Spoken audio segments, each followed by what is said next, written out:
Pozdravljeni. Pozdravljeni. Po dolgem času je Fotočilnica spet v živo. Za danes vam z Aleksandrom pripravila dve zadeve. In sicer majčkeno več bova povedala o fotoaparatu Canon EOS 80D. Naslednja zadeva so pa teleekstenderji za objektive. Kar nekaj vprašanj sva dobila na tole temo. Predvsem, a se splača kupiti ekstender, a se splača kupiti objektiv z malo daljšo gorično razdaljo, tako da majčkeno bova o tem razložila oziroma se bomo, tako da, če pa imate kakšno vprašanje, sva pa tudi v živo na Facebooku, tako da nam lahko zastavite tudi vprašanje v živo. Dej kar 80D. 80D, nova pridobitev Canonova, ne? Ja. Ja, tako izgleda fotoaparat, njegova kamera to malo pokazala. Vidiš? Tako. Zakaj bi jaz to kupil? Ja, dobro vprašanje. Lej, v bistvu je tale Canon EOS 80D odlična nadgradnja prejšnjega aparata 70D, a ne? Z najnovejšo tehnologijo, novim softverom, najboljšim trenutno ustrenjem med APS-C, a ne? To je res? Poleg 7D, a ne? Mark II. Mark II, tako. Resnično odlična izbira. Malo smo ga že testirali, a ne? Zdaj ga imamo sploh v testiranju, tako da ga tudi še sami kar nekaj spoznavamo. Kaj ne povemo? Zaloga pikslov, 24 milijonov. Milan, kaj misliš? 24 milijonov. A je to dost? Preveč, premalo? Ja, Bolj še več? Ali? Ja, jaz se veš, jaz sem pristaš tega, da 24 milijonov je preveč, ne, sploh za APS-C format. Jaz imam rajš manj pikslov, pa tiste večje. Ne. Tako da kaj s tem pridobimo? Če bo koga s tem pridobimo v bistvu manj šuma. Ne. Torej, razmerje signal šum je precej bolj ugodno. Ne. Torej, če si predstavljamo, ne vem, en takle senzor, ne, in zdaj na ta isti senzor, oziroma na ta senzor damo gor 18 milijonov točk, ne, so pač te točke recimo kvadratni milimeter, potem pa na to isto velikost damo 24 milijonov točk, ne, seveda mora biti zaradi tega te točke precej manjše in posledično seveda se poveča šum. Tako da 24 milijonov je že nekako za moj okus zgornja meja, vsaj ta trenutek za full frame format. Ne? Recimo, če primerjamo z X-om, novim, je tole kar malo veliko. No? Ja. Ampak ne bi zdaj samo v pikslih, piksli res niso tista najpomembnejša stvar. Meni se zdi tukaj autofokus, ki je popolnoma nov, se mi zdi bolj. Ja, ima tale autofokus, ima kar 45-točkovni sistem križnega samodejnega ustrenja, kar je res izredno, a ne? Od tega je 27 točk za samodejno ustrenje, gre do F8 celo, a ne? Ja, kar je v bistvu, ja, ponavadi je to šlo tam do nekje 5-6, ne, na te velikih. Tako, ja. Ta pa podpira tudi EFS objektive, ne, in verjetno ravno zaradi tega. Predvsem pa ne smejo pozabiti, ne samo za fotograf, tudi za videografe, ne, za tiste, ki radi snemajo, v kombinaciji z temi novimi STM objektivi, a ne, predvsem s zadnjim modelom, ki ima nanotehnologijo, a ne, je izredno učinkovit za snemanje in tudi pri samodejnem ustrenju. Sploh z dodatkom. Sploh pa z dodatkom adapterja za, kaj sva rekla prej, za zoomiranje, a ne? Ja. Ki se ga v bistvu nekako montira pod tisti novi objektiv na čip, a ne? Kjer ima kontaktor. Tisti adapter ima tudi 4 alkalne samostojne baterije, da se sam napaja, da ne vleče moči iz aparata. Ja, seveda, tisti motorček vrti objektiv in bi šlo hitro šlo. Tako takole držimo, ne, in v bistvu si pomagamo pri zoomiranju. Ja, žal ga nimava. Ja, žal. V glavnem, ja, je zelo dobra zadeva. Kaj še? Fotoaparat je zelo primeren za športno fotografijo, saj ima kar 7 sličic na sekundo, a ne? Ja. Kar je v bistvu že kar veliko. Ja, za kakšnega materija je to čisto super. Ja, potem ima, če se bo videl tamle na kameri, ne, tudi vrtljiv zaslon na dotik. A to pomeni, da lahko selfie naredim tudi? Tudi lahko selfie narediš, predvsem zato, ker ima, kaj sem te prej vprašal, touchscreen, ne? Ja. Ja, ker ima zaslon občutljiv na dotik. No, ampak če bi že delal selfie, potem lahko to naredim s pomočjo pametnega telefona. Ne? Tudi, ja. Lahko nadaljavo prožam. Ja, zato ker ima vgrajen Wi-Fi. Predvsem so pa mu dodali, poleg Wi-Fi-ja, tudi eno novo tehnologijo, to je pa NFC. A ne? V bistvu ima na svoji levi strani tudi oznako, kjer se ta NFC nahaja, ne, s pomočjo katerega si lahko potem zelo na hitro povežemo z pametnim telefonom in pa prenesemo pač fotografije, filme, karkoli pač razne datoteke. Ja, mogoče tudi bliskavica, ne? Kljub temu, da ponovadi rečemo, da tele vgrajene bliskavice niso ne vem kaj. Ta bliskavica ima vodilno število 12. Ja, to pomeni, da pri ISO 100 rečemo nese 12 metrov. Ja. To pomeni, da bomo komod lahko uporabljali tam na 6 metrov. Je pa treba se zavedati, no, da je še zmeri to točkovni vir svetlobe. Tako. Predvsem pa so mu dodali, teli mali bliskavici so dodali eno zelo dobro izboljšano tehnologijo, ki se reče Speedlight. Oddajnik, s katerim lahko učinkovito prožaš Canonove bliskavice, a ne da ne rabiš tistih raznih umestnikov, dodatkov, predvsem dragih. Ne? Kaj še imamo tle? Ja, recimo jaz lahko rečem, da mene je najbolj motil to, ne, da nimamo joysticka. Res je. Zadnja stran je zelo podobna 6D ali 600, tudi 600, ne. Vidimo, da v bistvu nima tle gor joysticka, ne. Tega, koliko nima enka, ne. Tazga joysticka nima, v bistvu imaš samo gum za hitri meni. Je pa zato v bistvu občutljiv zaslon na dotik. Tako, ja. Tako, ne. Če stisnemo tega, ne, pridemo zelo do hitrega menija. Ne. Ja. Evo. Čakaj, tole ven vržem. Takole, evo. Pa bo. Kaj bi še rekel? Baterija. Baterija je klasična. Baterija je klasična, ja. Čakaj, bova pogledala. Evo. Klasična baterija. Je enaka kot v sedmici, Mark II sedmica, stara petica, tako da je LPE-N6 zelo uporabna. S tem, da jaz moram reči, ko sem probavil, da sem zapolnil kartico, recimo z enimi 800 fotografijami, pa je bila baterija približno, kaj ste vem, po mojem še kakšno tretjino.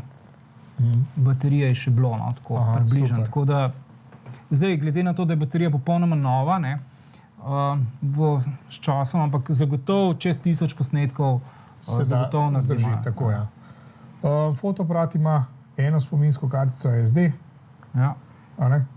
Ima samo eno vložišče. Potem smo pa ugotovili, da ima poleg vseh teh scenskih programov, na tem vrtljivem gumu ima tudi meni, v katerem se nahaja ogromno filtrov prednastavljenih, ki simulirajo razne fisheye in podobne zadeve. Tako da resnično fotoaparat je res vsestranski za vse možne oblike, za enega zelo naprednega hobi fotografa. Mogoče bi lahko bila tudi kot kakšen drugi backup. Zagotovo. Predvsem zaradi tega, ker je sam fotoaparat je precej lahek. Sploh, če nimamo spodaj gripa, in nas ne bo bolel hrbet, ko ga bomo uporabljali. Ja. Zdaj, a če vas še kaj reči o samih fotografijah? Fotografije tudi pri visokem ISO. Tako je.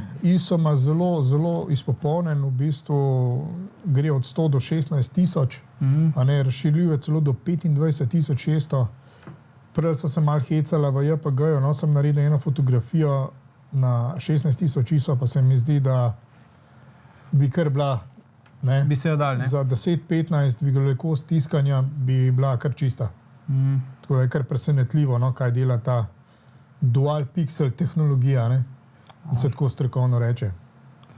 Ok. Toliko mogoče o sami 80-ki. Zdaj, če bo še kakšno vprašanje, bomo na tisto vprašanje odgovorili. Greva zdaj mogoče na naslednjo zadevo, to so extenderji. Zdaj, tukaj imamo dva, in sicer 1.4 in 2. Evo. Zdaj, takle extender je tele dva, ki jih Aleksandar drži v roki, sta extenderja prve generacije. Trenutno so pač zunaj že extenderji tretje generacije, izpopolnjeni. Prepoznamo jih potem, da so zdaj svetlejše barve. Pač te so še v ta stari barvi objektivov. Zdaj so objektivi majčkeno bolj beli in zaradi tega so tudi extenderji bolj beli. Potem zanimivo je, da klele na vrhu imajo tele, na samem bajonetu imajo 5 vijakov, ta novih imajo zdaj že 7, zaradi tega, da je stvar precej bolj trdna. Ja. Izkazalo se je, da je tudi ena izmed pomanjkljivosti tale gumbek Ob strani. Tale gumbek, s katerim v bistvu spravimo extender z objektiva dol. In ta gumbek je majčkeno majhen, tako da so ga zdaj pri naslednjih generacijah majčkeno povečali. Toliko mogoče o samih extenderjih. Kam pašejo extenderji? Grejo na vse objektive EF, EFS? Ne, jaz sem zdaj mislil najprej še malo povedati, zakaj jih sploh uporabljamo, pa zakaj jih imamo. Ok, no pa. Z extenderji nekako podaljšamo gorično razdaljo samega objektiva za faktor, ki je napisan gor na samem extenderju. To pomeni, če imamo extender 2, potem 70-200 objektiv postane 140-400. Zakaj je dober? Ja, misliš, zakaj je dobro imeti extender? Naprimer? Ja, zdaj extender sam kot tak ne zamenja recimo 400 mm objektiva. Je pa priročen za občasno uporabo. A se pri tem kaj izgubi na kvaliteti? Ja, seveda. Kaj pa zaslonka? Prvič je zaslonka. Pri extenderju 2 izgubimo 2 vrednosti zaslonke. Torej, če imamo 2.8 objektiv, potem postane to objektiv 5.6 zaslonka. Kar pomeni, da ga v tem primeru ne moremo bolj odpirati. Ja. Seveda, v samem extenderju je noter, rečemo temu, mikroračunalnik, ali kakorkoli, ki zna komunicirati s samim fotoaparatom in seveda ustrezno, pravilno zračuna tudi čas ekspozicije glede na popravljeno vrednost zaslonke. Je pa seveda slabost poleg zaslonke tudi v ostrini in pa nekoliko spranih barvah. Zavedati se moramo, da seveda vse napake, ki so še na tako dobrem objektivu, se potem tudi te napake pomnožijo z 2. Tako da iz tega razloga seveda pač ni za pričakovati vrhunskih rezultatov. Je pa to seveda neka poceni rešitev za občasno uporabo daljših gorišnic. Načeloma se ne more teh extenderjev stekati, to pomeni dati enega na drugega. To proizvajalec ne priporoča, čeprav dobimo posebne cevi, tube se reče, s katerimi to sicer lahko naredimo, ampak je potem vprašanje in autofokusa in vsega ostalega, tako da se to ne priporoča, namesti se pač enega ali drugega, ne pa obeh hkrati. Prej si me vprašal, če to velja za vse objektive, definitivno ne. Torej, objektivi, pri katerih, tako da mogoče laično rečem, nič ne gre ven pa not, predvsem tukaj na zadnji strani, pri takih objektivih to gre, ker pač tale zadeva pride noter in zdaj, če bi se objektiv premikal gor dol, bi zadev v tole lečo. Tako da v takih primerih seveda ta zadeva ne deluje in se ne priporoča, kljub temu, da je recimo lahko bel objektiv. Mogoče še ena zanimivost, jaz sem tukaj prinesel še en tak, rečemo temu, zelo zanimiv makroobjektiv. Namreč extender lahko damo tudi na makroobjektiv. Tole je pravi MPE Canonov 65 mm objektiv, no in pač na tak objektiv lahko namontiramo tale extender. Pravilno obrnem. Ja, se bo. In seveda in seveda s tem dobimo tudi večjo povečavo. Ta ima povečavo 5, če ga odpreš. Imamo klele lepo napisan, da gre do 5-kratne povečave. To zdaj pomnožimo z 1,4. Tako da tisti, ki uporabljate makroobjektive, mogoče tudi v razmislek za sam extender. Pa še mogoče ena stvar, ki sem se ravno kar spomnil, ne vem, če veš, da pač kljub temu, da namestimo extender, če na objektivu piše, da ostri pri 1,5 metra, kljub temu, da uporabljamo extender, se ta razdalja ne podaljša. Še vedno isto ostane. Še vedno isto ostane. No, to pa je zanimiv podatek. Ja. Glede na to, da se že vse duplira, je pa vsaj razdalja enaka. Ja, to pa ja. Tako da za kakšne take posnetke, predvsem, da rečeva pri belem dnevu, kjer je možnost, da zaslonko zapremo, pa kljub temu lahko uporabimo dovolj kratek čas, je mogoče to kakšna pametna izbira za kakšne lovce, za kakšne take stvari, da še kakšno žival dobijo. Tudi mogoče za kakšen šport. Čeprav pri športu je problem, no še ena pomanjkljivost je tehle, ki sem pozabil povedati, podaljša se čas ostrenja. Torej, če smo navajeni recimo pri takem objektivu, da izredno hitro ostri, se pri extenderju ta čas lahko podaljša recimo vsaj za pol. Se pravi, 2-krat. To se pravi, tisto hitro ostrenje postane lahko zelo počasno. Ja, in to mogoče je lahko moteče. Tako da za kakšne Formule 1 pa kakšne takele hitrejše gibajoče zadeve ne gre. Pri trojki, pri tretji generaciji, je seveda to že precej boljš, vendar pa nisem imel še možnosti v bistvu testirati s tretjo generacijo. Tako da to bi težko rekel. Super. Imamo kakšno vprašanje še? Jaz zdaj gledam. Nimamo. Pero, si ti zasledil kakšno vprašanje na Twitterju mogoče? Nisi? Ja. Si? Za dopustovanje zadošča kot prvi fotoaparat EOS 80D. Ja. EOS 80D praktično zadošča za vse. S takim fotoaparatom si jaz upam, ne vem, tudi na kakšno poroko, tudi na kakšne bolj zahtevne projekte.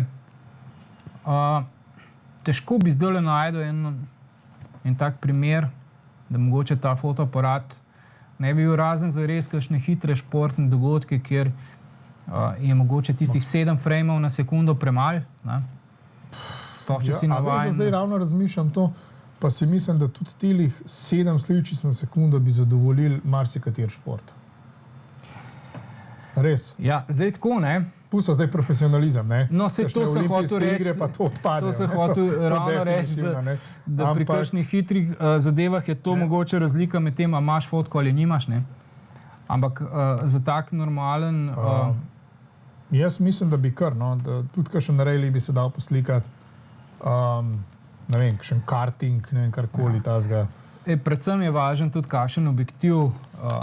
Seveda, vse je pogojeno z objektivom. Na takle fotoaparat. Je pa seveda luškan, ker je pač mehen, če ga daš okrog vratu, ne boš imel težav s tem. Tako da luškana zadeva, tako da bomo videli, kako se bo pač tudi v praksi obnesla. Ja, mislim, da bi se mogel kar pariti. Čeprav cenovno smo ugotovili, da je zelo blizu prvega full frame-a. Ja. najcenejšega Canonovega full frame aparata. Ja, zdaj, če razmišljaš, a bi imel full frame ali ne. Samo to je zdaj razlika, ja, imaš prav. Ampak zdaj full frame glih za vsako ceno, ne. Vprašanje, če ga res rabiš, ne. Tale je res zelo izpopolnen. Pa še tako je, ne, ta ima novejšo tehnologijo od šestice, ne, od 6D. Un je že 3 leta star. Ja, Počasnejši, manj funkcij, da ne govorijo o samem ustrenju. glih razmišljam, ne, jaz bi mogoče pol sen razmišljal 7D Mark II, recimo, ne, ker je v bistvu autofokus še nekoliko boljši, je pa seveda tudi dražji fotoaparat kot sam. Predvsem, no, mene, kot sem že prej rekel, mene najbolj motiv tega joysticka ni, ne. Navajen si tega. Jaz sem pač tega navajen, tako da to je mogoče ena taka glavna pomanjkljivost, pa tudi tale gumb, ne. Vrtljiv gumb je tukaj precej manjši. Ja, napram temule, ne, ki ga ima stara sedmica, petica, pa full frame aparati, ne, razen šestica. In šestica tudi nima toliko velikega. Zdaj, ampak je pa res, no, da ne moramo primerjati, ne. No, absolutno, ja, seveda. Tudi cenovni rang je čist drug.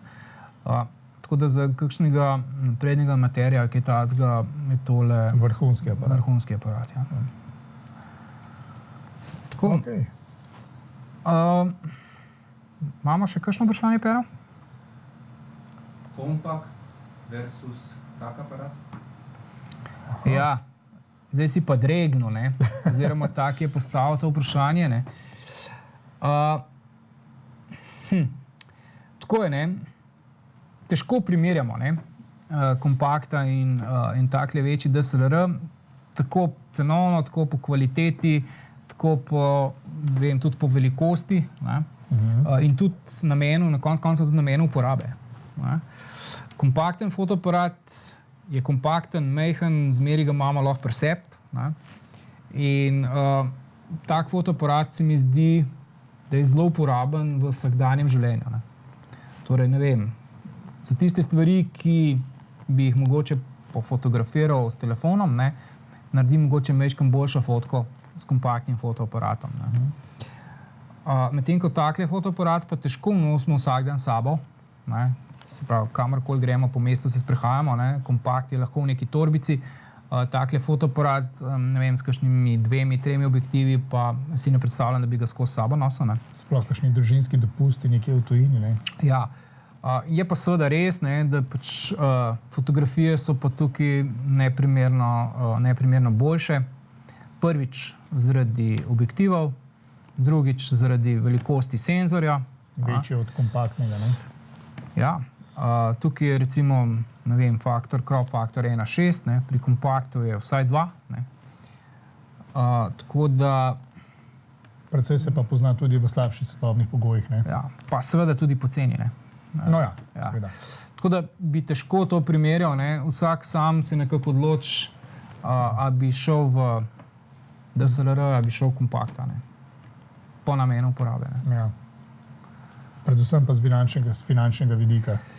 Ja, tudi, ne, seveda. Pa pri takle fotoaparat precej hitreje dobi kakšne noge, ne. Gre s torbo vred, ne. In potem seveda ni pa zadeva toliko poceni, da bi rekel, ja, lej, okej, bom pa šel, pa bom drugega kupil, ne. Tako da, to je to. Pero? Najlepša hvala za vam to info. Ja, nekaj. Ja, če nimava več vprašanj, ne, potem bova počasi zaključila. Lej. In se pred poletjem zagotovo še vidimo. Tako da hvala vsem, ki ste bili danes z nami. In se vidimo kmalu. Lep pozdrav vsem. Hvala, Peretu.